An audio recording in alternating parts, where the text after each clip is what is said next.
Some of the criticisms really are with the basic idea that government should intervene at all in this moment of crisis. I mean, you have some people, very sincere, who philosophically just think the government has no business interfering in the marketplace. And I hope we have once again reminded people that man is not free unless government is limited. There's a clear cause and effect here that is as neat and predictable as a law of physics. As government expands, liberty contracts. Those of us on our committee in particular will continue to push for home ownership, but you're not going to see the collapse that you see when people talk about a bubble. Good question. And, you know, a couple people wrote in and said, well, why didn't you guys basically call him out and call him a liar? But you know what? It's not really good to say that a congressman is a liar. I mean, that would be wrong.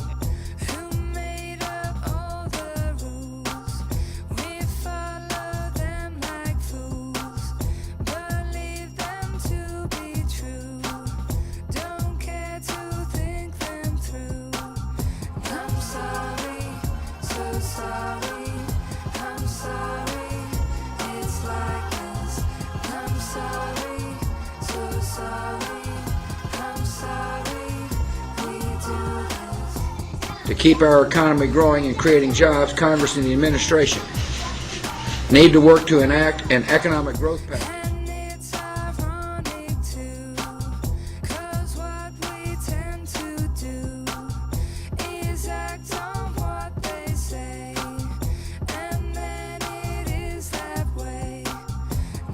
Don't come to the table with the same tired arguments and worn ideas that helped to create this crisis. It's expected that we are going to lose about $1 trillion worth of demand this year, $1 trillion of demand next year because of the contraction of the economy. So the reason that this has to be big is to try to fill some of that lost demand.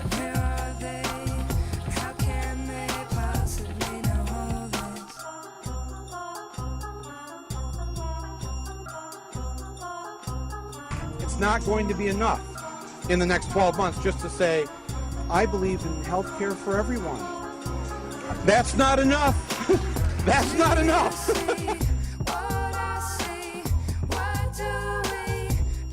But we have to pass the bill so that you can find out what is in it.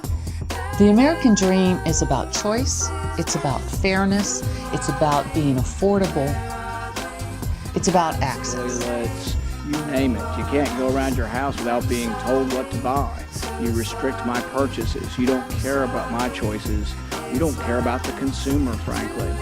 You raise the cost of all the items with all your rules, all your notions that you know what's best for me. The reason healthcare is so expensive is because of government policy. You know, when free markets are allowed to work, prices come down. And we see that all the time in our daily lives.